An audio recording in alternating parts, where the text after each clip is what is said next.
Hai Mams, jadi ibu menyusui ternyata nggak gampang ya, ada aja tantangannya. Termasuk dalam hal perawatan tubuh. Sering sekali ibu menyusui ini mengeluhkan masalah rambut yang sering rontok ketika lagi menyusui. Sehingga nggak jarang nih ibu mengait-ngaitkan, apa karena lagi nyusui ya, jadi rambutnya jadi sering rontok. Kita akan bahas ya, pada video kali ini penyebab sebenarnya kenapa sih ketika kalian menyusui kok rambutnya jadi rontok, dan tentunya gimana cara ngatasi rambut rontok ini. Nah, jadi gini Mom, saya sedikit berdongeng ya. Banyak yang berpikir kalau ibu yang menyusui itu rambutnya rontok berkaitan karena lagi proses menyusui, karena hormon katanya.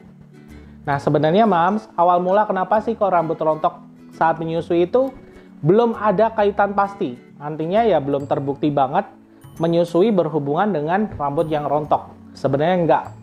Tapi yang terbukti saat ini memang yang dipercaya teorinya dan benar adalah ketika habis melahirkan, rambut kalian pasti rontok. Entah itu rontoknya mungkin cuma sedikit-sedikit ya, tapi ada juga yang sampai banyak. Sampai di rumah tuh tiap hari nyapuin rambut aja, rambut rontok di lantai itu banyak banget. Nah, jadi memang sebenarnya bukan berkaitan dengan menyusuinya, tapi memang karena proses setelah melahirkan. Kenapa kok bisa gitu? Ya, pernah nggak sih Mams berpikir atau mungkin ngerasa ya, ketika hamil kok rambut saya jadi kayak lebih tebal ya dari biasanya. Dulu waktu hamil rambutnya kayaknya biasa aja deh, kok ini jadi lebih tebal. Ada juga yang mungkin yang lagi hamil, rambutnya jadi lebih berkilau, lebih cantik lah pokoknya. Nah sebenarnya ketika lagi hamil, ini hampir semua ibu yang lagi hamil, itu pasti akan merasakan hal-hal seperti ini.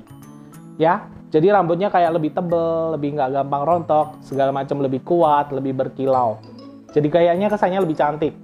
Meskipun ini tidak berkaitan banget dengan masalah wajah. Ada yang lagi hamil jerawatan, ada juga yang lagi hamil jadi tambah cantik. Itu beda cerita. Nah ini kita fokusnya ke masalah rambut. Ketika lagi hamil itu hormon-hormon tubuh Mams tuh banyak yang naik. Ya banyak perubahan lah. Tidak hanya perubahan fisik ya, perutnya membesar, payudara membesar, dan lain sebagainya, tapi juga hormon Mams nih. Ini ikut juga naik. Terutama ada beberapa hormon ya, seperti progesteron, estrogen, kemudian hormon prolaktin, dan oksitosin. Hormon-hormon ini memang diperlukan dan manfaatnya memang bagus sekali untuk tubuh kalian ketika lagi hamil. Nah, masalahnya ketika habis lahiran. Ya, jadi beberapa hari sampai beberapa minggu setelah melahirkan, kesemua hormon ini perlahan ada yang turun, terutama ya progesteron, estrogen itu mulai perlahan turun, oksitosin juga mulai perlahan turun. Meskipun ya hormon-hormon seperti prolaktin, oksitosin ini juga masih berfungsi dalam proses menyusui ya, tapi tidak setinggi ketika kalian lagi hamil. Jadi beberapa memang sudah mulai turun kadarnya. Efeknya apa? Tentu ke masalah rambut tadi. Jadi pas lagi hamil, rambutnya jadi tumbuh banyak, tebal gitu ya, bagus gitu. Nah, karena hormon ini turun yang memaintenance pertumbuhan rambut ini, jadi ya nggak sebagus yang dulu, nggak sebagus ketika lagi hamil.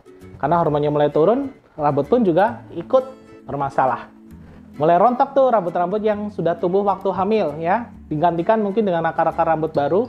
Cuman ya kelihatannya kesannya lebih banyak rontoknya daripada tumbuhnya. Karena yang kita lihat, biasanya rambut-rambut ini yang sudah tumbuh bagus ketika lagi hamil, setelah melahirkan beberapa hari aja atau beberapa minggu, tiba-tiba banyak yang jatuh, banyak yang patah lah, rusak ataupun rontok.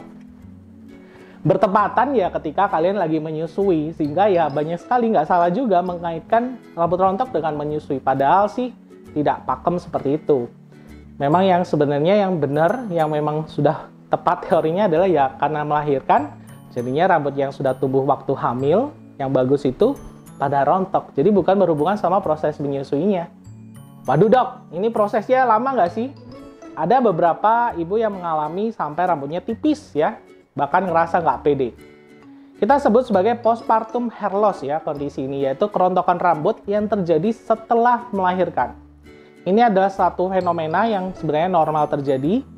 Saya rasa hampir semua ibu yang habis lahiran mengalami hal ini. Ya mungkin bertepatan dengan menyusui itu tadi ya, sehingga bilangnya kenapa ya waktu menyusui kok jadi rontok ya.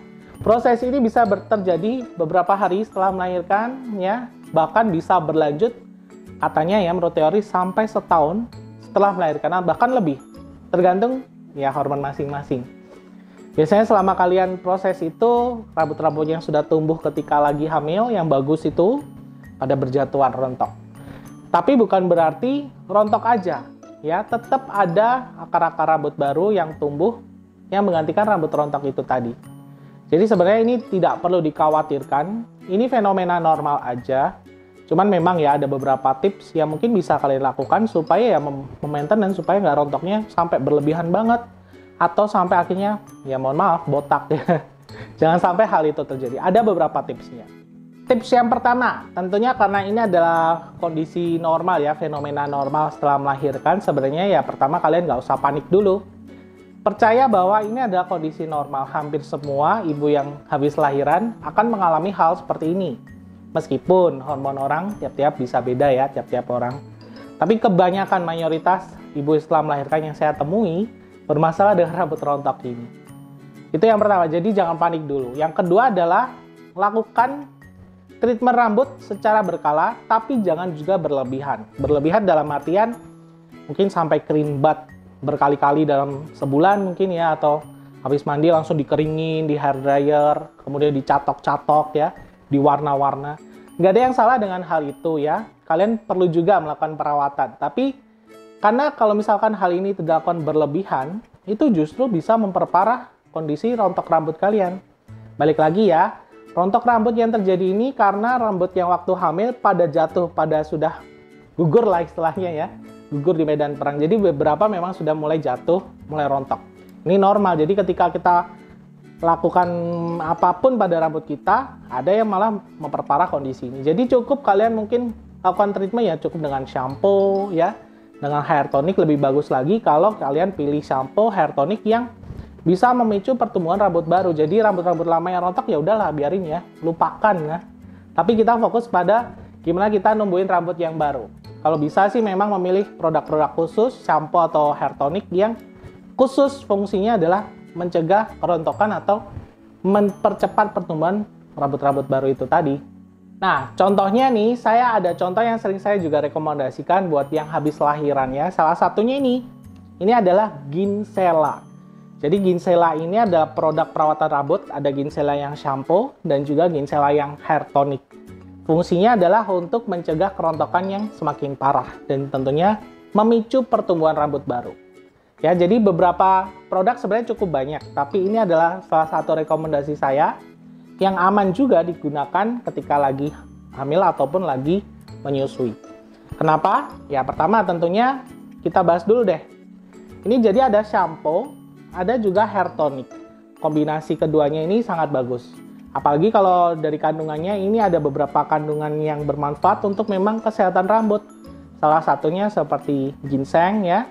Kemudian ada juga kemiri, lidah buaya, juga ada aloe vera.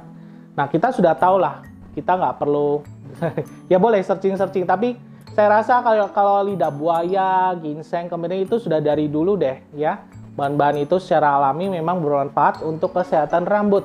Ada yang untuk melebatkan rambut, ada yang untuk menghitamkan rambut, mempercepat pertumbuhan akar-akar rambut baru ya. Itu sudah dari dulu. Makanya saya merekomendasikan ini. Ini herbal. Ya memang ada beberapa tambahan kimianya sebagai kayak pelengkap lah. Tapi komposisi herbalnya ini sudah terbukti sekali sejak dahulu kala untuk membantu masalah rambut kalian, ya. Jadi buat kalian yang mungkin habis melahirkan terus proses menyusui rambutnya pada rontok, kadang kan kita agak takut-takut ya memilih produk-produk rambut ini aman nggak ya? Ntar ngefek ke ASI lah atau nanti gimana gitu. Nah, Ginsela ini sudah terbukti aman. Jadi bisa kalian gunakan ketika lagi menyusui. Jadi gampang, shampoo ini bisa kalian pakai secara rutin ya. Mungkin ketika lagi mandi ya. Bikin shampoo biasa lah. Mungkin sehari bisa sekali atau 2 hari sekali boleh. Kalau saya juga pakai ya. Saya biasanya karena saya mandi 2 kali, jadi biasanya saya keramas setiap mandi. Sebenarnya itu juga nggak bagus juga ya. Tapi ya sudah kebiasaan kalau saya mandi ya harus keramas. Mungkin buat kalian yang rambutnya agak panjang-panjang, saya tidak sarankan untuk keramas setiap mandi ya. Minimal sehari atau 2 hari sekali sudah cukup. Keseringan juga nggak bagus. Ya jadi dibikin shampoo seperti biasa. Kemudian setelah rambutnya sudah dirasa cukup kering ya, masih habis mandi handukan gitu ya, kemudian agak-agak setengah kering, kalian bisa gunakan hair tonicnya, Ginsela hair tonic ini. Jadi kombinasi keduanya ini bisa membantu sekali untuk mengatasi masalah rontok rambut kalian. Kemudian itu yang tadi cara-cara dari luar, ya artinya perawatan rambut lah, tapi juga jangan berlebihan.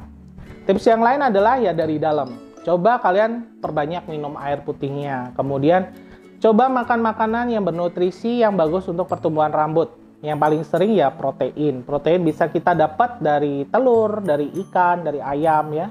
Itu memang bagus sekali untuk mengembalikan kondisi tubuh kalian setelah melahirkan, juga ya salah satunya menutrisi rambut. Kemudian makan yang mengandung zinc ya. Zinc ini juga bisa kita dapat biasanya dari seafood ya. Dari seafood atau di kuning telur ya, di putih telur juga ada kandungan zincnya. Di ikan-ikanan juga ada. Itu juga bisa bermanfaat sekali untuk membantu kesehatan rambut. Jadi nutrisi yang memiliki kandungan zinc ya. Kemudian juga bisa ya dari buah-buahan dan sayur-sayuran lah ya. Itu sebagai antioksidan, mengembalikan tubuh kalian ya. Kemudian untuk masalah rambut dia juga bisa memberi nutrisi tambahan. Kemudian tips yang berikutnya, ya rambutnya jangan sering diikat-ikat ya. Sering sekali kalau kita lagi lahir, habis lahiran yang ngerawat baby agak ribet kalau rambutnya terurai dan segala macam gerah. Tapi kalau saya sih lebih sarankan jangan sering diikat. Ikatan itu memberikan penekanan, juga tarikan pada rambut kalian. Beberapa bisa menyebabkan rontok jadi tambah parah. Nah tipsnya adalah coba potong rambutnya lebih pendek aja. Jangan pendek banget ya, sesuai penampilan lah, sesuaikan dengan kecocokan ya bentuk wajah kalian dan pokoknya yang kalian pede. Tapi dengan memotong rambut ya sebagian supaya nggak lebih panjang, ya agak pendekan dikit, itu ternyata bermanfaat sekali mengurangi rontok rambut itu. Ya, jadi bisa kalian lakukan beberapa hal itu. Nah tadi ada Ginsela tadi, ini ya Ginsela Air Shampoo dan Ginsela Air Tonic ini juga bisa kalian dapatkan secara online. Nanti linknya di mana belinya, ada di online shop banyak ya, di Tokped, di Shopee banyak, atau nanti gampangnya linknya ada di kolom deskripsi di video ini. Oke Moms, sekian sharing saya. Pada intinya rambut rontok ya sudahlah biarin, cuman ya fokus lagi. Ini adalah beberapa fenomena normal yang memang bisa terjadi. Jadi ya ikhlas-ikhlas saja lah. Intinya ya tidak mengganggu proses menyusui kalian ya. Kalian juga bisa melakukan perawatan tubuh supaya tetap terlihat cantik meskipun hal-hal ini ya bikin kadang nggak pede kalau misalkan berlebihan. Sekian informasinya. Kalau kalian punya pengalaman serupa tentang rambut rontok nih ketika lagi menyusui atau habis lahiran, komen aja di kolom komentar apa yang kalian lakukan ya, sharing aja supaya nanti yang lain yang baca-baca komennya bisa belajar juga dari pengalaman kalian. Semoga informasinya bermanfaat. Sampai ketemu lagi ya.